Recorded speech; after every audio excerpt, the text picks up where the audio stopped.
Hello engineers, welcome to job connect. आज की ये जो वीडियो है हमारी फर्स्ट वीडियो है इस प्लेटफॉर्म के ऊपर।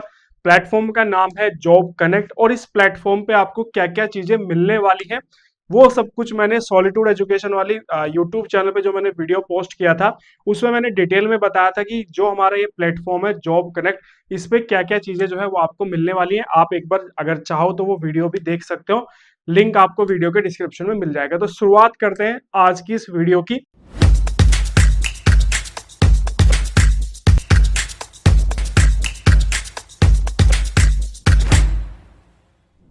जनरली अगर मैं आपसे पूछूं कि आज के टाइम पे जो सिविल इंजीनियर्स हैं वो क्या प्रॉब्लम सबसे ज्यादा फेस कर रहे हैं, तो आप बिना हिचके तुरंत आप बोलोगे कि सर आज के टाइम पे हम लोग प्रॉब्लम फेस कर रहे हैं। एक तो जॉब की प्रॉब्लम फेस कर रहे हैं, दूसरा हम करियर के अंदर ग्रोथ की प्रॉब्लम फेस कर रहे हैं।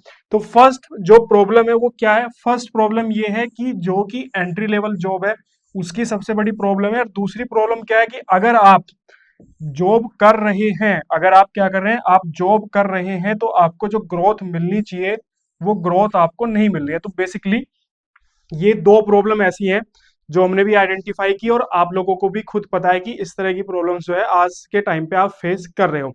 तो इन्हीं प्रॉब्लम्स के बारे में हम इस वीडियो के अंदर डिस्कस करेंगे कि कौन से वो फैक्टर्स हैं, जो फैक्टर्स जो है आपको ये जो चीजें हैं आपके सामने प्रॉब्लम्स जो है फेस कर रहे हो, उन फैक्टर्स के बारे में डिस्कस करेंगे। देखो, सबसे पहला जो फैक्टर है जो कि सबसे कॉमन फैक्टर है, और ये खाली सिविल इंजीनियरिंग की प्रॉब्लम नहीं है, ये पूरे इंडिया की प्रॉब्लम है। पहली जो प्रॉब्लम है वो है राइट स्किल। जो सबसे फर्स्ट जो प्रॉब्लम है वो है राइट स्किल। क्या है? वो है आपका यहाँ पे राइट स्किल। Right skill. अब ये राइट स्किल क्या होता है? देखो, जनरली क्या होता है कि हमें ये पता नहीं होता है कि हमें किस सेक्टर्स में जाना चाहिए या कौन सी ऐसी चीजें हैं जिनको हमारे लिए जो सुटेबल हैं, जिनको हम कर सकते हैं, जिनको हम बड़े ही आसानी से सीख सकते हैं। तो ये एक सबसे बड़ी प्रॉब्लम आती है खासकर सिविल इंजीनियर्स या फिर जो भी फ्रेशर्स मार्केट के अंदर निकलते हैं, उनको एक्चुअल में ये प्रॉपर गाइडेंस उनको नहीं मिल पाता कि हमें कौन सी स्किल जो है वो सीखनी चाहिए या फिर कौन सी स्किल पे काम करना चाहिए। कॉलेजों के अंदर जो एजुकेशन सिस्टम है उसके बारे में सभी को पता है कि वहां पे कुछ होने वाला नहीं है और वहां पे कुछ बताया भी नहीं जाता है। लेकिन जब बच्चा मार्केट में निकल के आता है तो स्टार्टिंग में जब वो 2-4 साल धक्के खाता है तब जाके उसको समझ में आता है कि अच्छा यार, ये करना चाहिए था, ये नहीं करना चाहिए था। तो बेसिकली यहाँ पे राइट स्किल का मतलब मैंने दो कैटेगरी के अंदर इसको डिवाइड किया है। फर्स्ट जो हमारी कैटेगरी है वो है ओल्ड, और सेकंड जो हमारी कैटेगरी है वो है न्यू। सेकंड जो हमारी कैटेगरी है वो है न्यू। अब ये ओल्ड और न्यू का कॉन्सेप्ट क्या है वो थोड़ा सा मैं आप सभी के साथ में डिस्कस करता हूं। ओल्ड का मतलब ये होता है कि हम वो स्किल सीख रहे हैं जो स्किल चली आ रही है सालों से। ठीक है। ओल्ड का मतलब क्या है कि वो स्किल जो कि सालों से चली आ रही है, 10 साल पहले भी लोग उसको कर रहे थे, आज भी कर रहे हैं, आने वाले टाइम के अंदर भी करेंगे।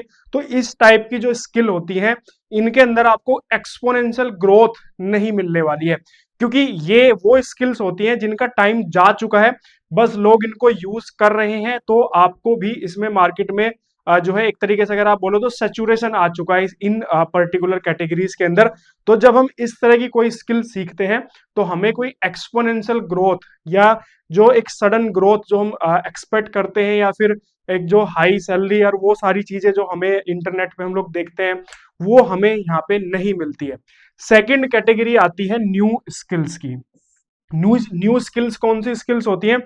जब कोई टेक्नोलॉजिकल चेंज मार्केट के अंदर हो रहा होता है, उस टाइम पे नई टेक्नोलॉजी मार्केट के अंदर आती है। उन टेक्नोलॉजी को जो जितनी जल्दी अडोप्ट करता है उसको करियर के अंदर उतनी ही बड़ी ग्रोथ जो है वो देखने के लिए मिलती है।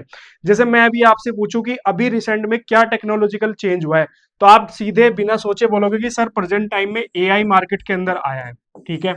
सो अभी प्रेजेंट टाइम में अगर आप देखोगे हाईएस्ट पेइंग जॉब, अभी भी नेट पे अगर आप जाके सर्च करोगे कि 2024 में हाईएस्ट पेइंग जॉब आपको कौन सी है, तो वे कहीं ना कहीं जॉब आपको एआई से रिलेटेड आपको मिलने वाली है। तो कहने का पर्पस ये है कि अगर आप जो है सडन ग्रोथ अगर आप चाहते हो और मार्केट के अंदर एक धमाकेदार एंट्री आप लेना चाहते हो, तो उसके लिए सबसे आसान तरीका है कि जो भी नई टेक्नोलॉजी मार्केट के अंदर आ रही है उन टेक्नोलॉजी को आपको जल्दी से जल्दी सीखना है और तुरंत मार्केट के अंदर आपको एंट्री करनी है। अब जैसे सिविल इंजीनियरिंग है, सिविल कंस्ट्रक्शन के अंदर क्या है नई टेक्नोलॉजी जो आप बड़े आसानी से अडॉप्ट कर सकते हो, उसके कुछ एग्जांपल्स मैं आपको यहाँ पे दे देता हूँ, बाकी आप खुद भी नेट पे जाके सर्च कर लेना। सबसे पहला जो मेरे को लगता है वो है AR एंड VR टेक्नोलॉजी। इसके बारे में नेट पे जाके पढ़ लेना। वर्चुअल रियलिटी से बेसिकली ये कॉन्सेप्ट है। देखो पहले क्या होता था कि जब कैड सॉफ्टवेयर नहीं आया था तो हैंड ड्राफ्टिंग करके हम लोग जो है क्या करते थे, ड्राइंग्स वगैरह बनाते थे। उसके बाद कैड सॉफ्टवेयर आया तो कैड पे लोग शिफ्ट हो गए और कैड की ड्राइंग्स बनने लगे और मार्केट के अंदर कैड की ड्राइंग्स की डिमांड बढ़ गई। उसके बाद में 3D सॉफ्टवेयर आए। आज अगर आप प्रेजेंट टाइम में देखो तो लोग ना 3D सॉफ्टवेयर, आप कोई भी, जैसे आपके पास में कोई क्लाइंट आता है किसी के पास में, तो बोलता है कि यार मुझे ना अपने घर का 2D के साथ साथ 3D ड्राइंग्स भी चाहिए, फ्रंट एलिवेशन मुझे देखना है, वॉक थ्रू, जो वीडियो वॉक थ्रू होती है उसका कॉन्सेप्ट आ गया। इसके अलावा अब इससे नेक्स्ट स्टेप की तरफ हम लोग बढ़ चुके हैं, वो स्टेप है आपका AR एंड VR।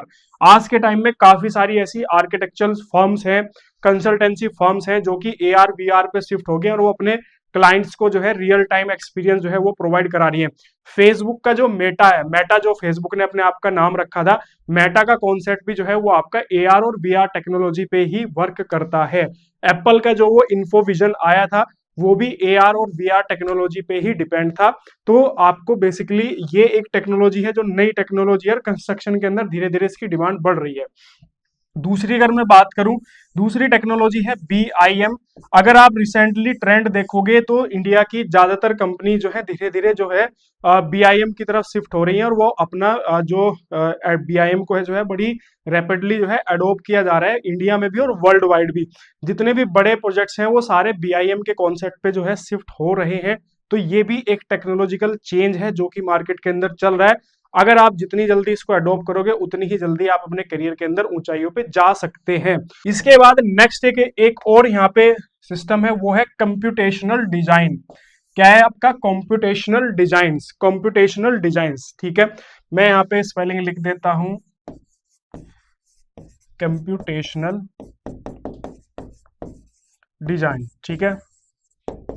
अब ये कंप्यूटेशनल डिजाइन क्या है? देखो जब कोई भी स्ट्रक्चर या जैसे कोई आर्किटेक्ट है, कोई एलिवेशन अगर वो बना रहा है या किसी बिल्डिंग का स्ट्रक्चर डिजाइन कर रहा है, तो वहां पे वो अपनी थॉट प्रोसेस उसके अंदर यूज कर रहा है और खुद से डिसीजन लेके वो सारी चीजें उसके अंदर बना रहे हैं। लेकिन कंप्यूटेशनल डिजाइन के अंदर हम लोग क्या करते हैं कि हम लोग जो सॉफ्टवेयर है उसके एल्गोरिथम को यूज करके, उसके सिमुलेशन प्रोसेस को जो है यूज करके हम लोग जो है कंप्यूटेशनल डिजाइन जो है एक मॉडल जो है वो क्रिएट कर सकते हैं। तो ये भी आज के टाइम पे कॉन्सेप्ट जो है कंप्यूटेशनल डिजाइन का मार्केट के अंदर चल रहा है। तो ये भी आपका आज के टाइम में मार्केट के अंदर चल रहा है। इनके बारे में मैं आने वाले टाइम में डिटेल में वीडियो बनाऊंगा। अभी फिलहाल मैं आपको एक ओवरव्यू दे रहा हूं, आप चाहो तो इनके बारे में जाके नेट पे पढ़ भी सकते हो। जैसे AR VR BIM के बारे में तो आप लोग काफी लोग जानते होंगे, AR VR भी थोड़ा बहुत जानते होंगे, लेकिन कंप्यूटेशनल डिजाइन आपने पहली बार सुना होगा, तो आप इसके बारे में भी जो है पढ़ सकते हो। तो कहने का पर्पज ये है कि अगर आपको करियर के अंदर ग्रोथ लेनी है तो आपको नई स्किल्स की तरफ या नई जो टेक्नोलॉजी आ रही है मार्केट के अंदर उन पे फोकस करना चाहिए, एज कंपेयर टू जो कि पुरानी जो तरीके मार्केट के अंदर यूज कर रहे हैं उनको छोड़ के आपको नई तरफ जो है आपको शिफ्ट होना चाहिए। इसके बाद नेक्स्ट जो प्रॉब्लम निकल के आती है वो है क्वालिफिकेशन। क्या है आपका? क्वालिफिकेशन। देखो क्वालिफिकेशन क्या होती है ना कि चाहे कोई कुछ भी आपको बोले, लेकिन क्वालिफिकेशन की ना एक अलग ही वैल्यू होती है मार्केट के अंदर। और एक जो पढ़ा लिखा इंसान होता है ना उसकी एक अलग ही लेवल ऑफ थॉट और एक अलग ही पर्सनैलिटी जो है उसकी होती है। तो यहाँ पे जो नेक्स्ट प्रोसेस आता है निकल के वो है क्वालिफिकेशन। अब इंडिया के अंदर क्वालिफिकेशन, क्वालिफिकेशन का मतलब क्या है? अब देखो जैसे कोई भी इंजीनियरिंग अगर करता है तो यहाँ पे इंडिया के अंदर कई सारे प्रोसेस होते हैं इंजीनियरिंग के। तो सबसे पहला क्या है कि आप डिप्लोमा करके इंजीनियर बन सकते हो, आप जो है 10th के बाद, और काफी लोग जो है 12th के बाद भी डिप्लोमा करते हैं। सेकंड प्रोसेस है कि आप ग्रेजुएशन करो, तो ग्रेजुएशन के अंदर जो है यहाँ पे BE या फिर BTech जो है वो कराया जाता है। ये सेकंड हो गया ग्रेजुएशन के अंदर। पोस्ट ग्रेजुएशन के अंदर हम लोग जो है एमई या फिर जो है एमटेक करते हैं, या फिर आज के टाइम पे कंस्ट्रक्शन मैनेजमेंट के अंदर एमबीए हम लोग जो है करते हैं, ठीक है। सो ये कुछ क्वालिफिकेशंस है जिनके थ्रू आप जो है किसी भी सेक्टर, मतलब आप इंजीनियरिंग का जो आपको टैग मिलता है, इन्हीं क्वालिफिकेशंस के थ्रू करते हैं। तो जनरली लोग क्या गलती करते हैं, गलती ये करते हैं कि मान लो कोई स्टूडेंट है जिसने डिप्लोमा किया है, उसने क्या किया, किसी स्टूडेंट ने डिप्लोमा किया है, तो वो क्या करता है, अपनी क्वालिफिकेशन को इंक्रीज ही नहीं करता है। उसको आगे जाके क्या करना चाहिए, उसको बीटेक करना चाहिए, और अगर टाइम लगता है आगे तो एमटेक भी उसको करनी चाहिए, एटलीस्ट उसको बीटेक जरूर करनी चाहिए। लेकिन ज्यादातर लोग क्या करते हैं कि डिप्लोमा ही करते हैं और पूरी जिंदगी जो है डिप्लोमा पे ही अटक के रह जाते हैं। तो ये भी एक तरीके से उनके जो करियर ग्रोथ है उसके अंदर कहीं ना कहीं रुकावट पैदा करता है कि आपने अपनी क्वालिफिकेशन को इंक्रीज नहीं किया। तो आज के टाइम पे जितने भी डिप्लोमा होल्डर मेरी ये वीडियो देख रहे हैं, आप कोशिश करो डिप्लोमा करते के साथ ही बीटेक में एडमिशन ले लो। अगर आपका बजट अलाउ नहीं करता है, फाइनेंशियल कंडीशन आपकी ठीक नहीं, तो आप जॉब स्टार्ट करो, और जॉब के साथ साथ जो है आप किसी भी प्राइवेट कॉलेज के अंदर बीटेक में एडमिशन आप ले सकते हो। वहां पे एग्जाम वगैरह देने जाना होता है, ऐसे बहुत सारी फैसिलिटीज आपको मिल जाएंगी, तो आप उसके साथ साथ बीटेक करो। लेकिन डिप्लोमा पे अटक के बिल्कुल भी मत रहो। वो अलग बात है कि अगर आप गवर्नमेंट जॉब के अंदर जाना चाहते हो तो गवर्नमेंट के लिए तो कोई प्रॉब्लम नहीं है, क्योंकि वहां पे तो जेई की वैकेंसीज डिप्लोमा बेसिस पर निकलती है, तो आप जा सकते हो। लेकिन अगर आप प्राइवेट सेक्टर के अंदर जाना चाहते हो तो आपको डिप्लोमा से बीटेक आपको जरूर करनी चाहिए। इसके बाद नेक्स्ट उन लोगों के लिए मेरी एडवाइस है जिन्होंने बीई या फिर बीटेक किया है।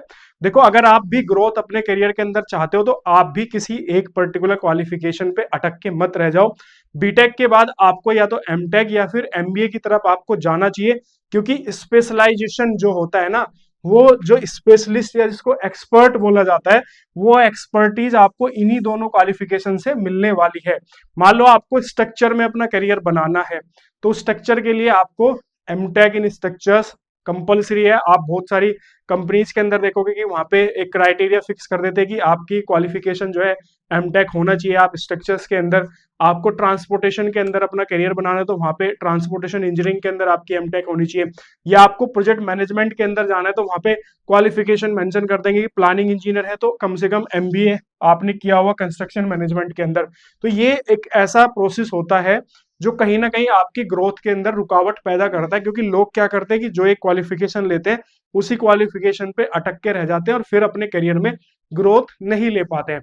देखो, जो कोर्स हमारे जैसे जो ट्रेनिंग इंस्टीट्यूट करवा रहे हैं, उनकी और इसके ये जो क्वालिफिकेशंस है, इनका कहीं कोई मैच नहीं है। हम लोग शॉर्ट टर्म कोर्स आपको कराते हैं जहां पे आप शॉर्ट टर्म के लिए कोई स्किल गेन कर सकते हो, लेकिन ये जो क्वालिफिकेशंस है ना, ये आपको लॉन्ग टर्म बेनिफिट देती है।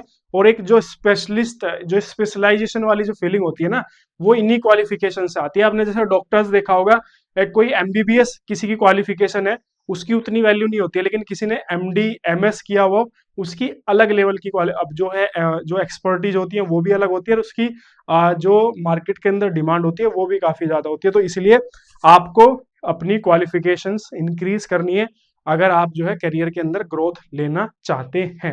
इसके बाद में नेक्स्ट जो एक और फैक्टर है कि जो मैंने फेस किया है, मतलब मैंने जो मार्केट के अंदर देखा है, दरअसल क्या होता है कि काफी सारे बच्चे ऐसे हैं जिनके पास में स्किल भी है और उनके पास में क्वालिफिकेशन भी है, लेकिन उसके बावजूद भी जो है वो क्या कर पा रहे हैं, उसके बावजूद भी वो एक्चुअल में जॉब नहीं ले पा रहे हैं। तो उसके पीछे भी मल्टीपल रीजन जो है वो होते हैं कि आपके पास में क्वालिफिकेशन तो है, लेकिन उसके बावजूद भी जो है आप जॉब नहीं ले पा रहे हो।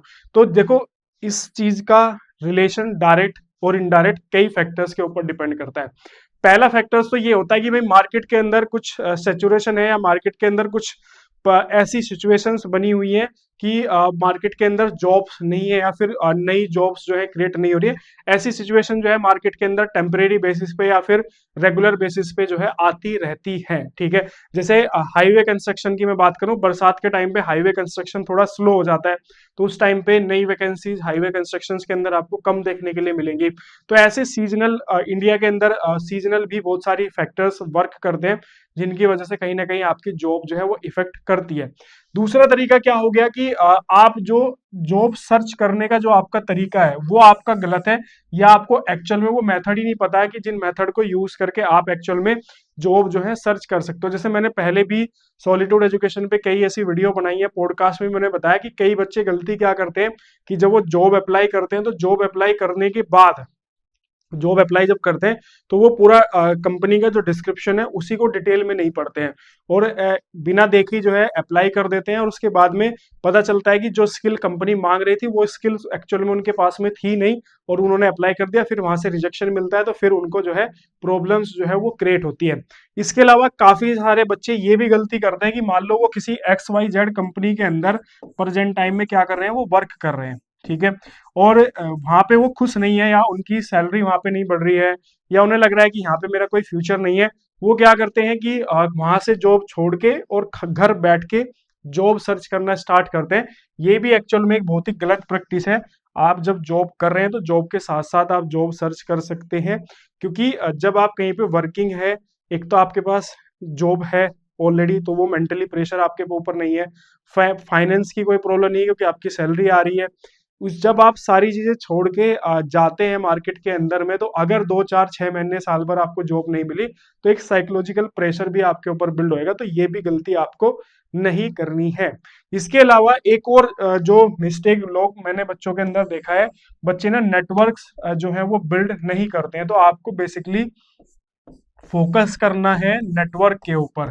देखो, आप जब भी किसी भी कंस्ट्रक्शन साइट पे आप वर्क करने जाते हो ना, तो वहां पे आपको काफी लोग मिलते हैं। वहां पे आपको अलग अलग चीजों के कॉन्ट्रैक्टर्स मिलेंगे, कॉन्ट्रैक्टर्स के अंदर सब कॉन्ट्रैक्टर्स आपको देखने के लिए मिलेंगे। साइट पे काफी सारी लेबर्स होती हैं जिनको अलग अलग साइटों का एक्सपीरियंस होता है। इसके अलावा और भी मल्टीपल लोगों से आपके कनेक्शंस जो है वहां पे बिल्ड होते हैं। तो जो ये कनेक्शंस होते हैं, या फिर जैसे आपके कलीग्स हैं जो वहां पे स्टाफ काम कर रहे हैं, वो भी कहीं ना कहीं पहले किसी कंपनीज के अंदर काम कर चुका होते हैं, उनके भी खुद के कुछ कनेक्शंस होते हैं। तो आपको बेसिकली कनेक्शन बिल्डिंग पे भी आपको फोकस करना चाहिए, क्योंकि ये एक ऐसा पॉइंट होता है कि कंस्ट्रक्शन के अंदर मैंने एक चीज देखी है कि आपको ना, अगर आपके कनेक्शंस हैं तो आपको आसानी से जॉब मिल जाएगी, और ग्रोथ मिल होने के भी ज्यादा चांसेस आपके बढ़ जाते हैं अगर आपके कनेक्शंस हैं। तो यहाँ पे ये एक फैक्टर भी बहुत ज्यादा इंपॉर्टेंट वर्क करता है कि आपको अपने नेटवर्क पे फोकस करना चाहिए। जहां पे भी आप वर्क कर रहे हैं, आप देखो कौन बंदा है, कहाँ से उसके बैकग्राउंड क्या है, आप उस तरीके से अपनी दोस्ती करो, कनेक्शंस बनाओ। और इसके अलावा बहुत सारे ऑनलाइन प्लेटफॉर्म भी हैं, जाके आप वहाँ पे भी अपने जो नेटवर्क्स हैं वो आप बिल्ड कर सकते हो। तो ये कुछ ऐसे फैक्टर्स थे जो मैंने देखा कि बच्चों को प्रॉब्लम्स आ रही हैं। सबसे पहला फैक्टर्स क्या था, राइट स्किल्स। तो आपको फोकस करना है राइट स्किल्स पे, सब कुछ करने से कुछ नहीं होने वाला, ये चीज ध्यान रखना। तो आपको राइट स्किल पे फोकस करना है। दूसरी चीज आपकी जो है क्वालिफिकेशंस, अगर आपकी क्वालिफिकेशंस लो है तो फोकस करो कि किसी तरीके से आपकी क्वालिफिकेशंस, अपनी क्वालिफिकेशन को इंक्रीज करना।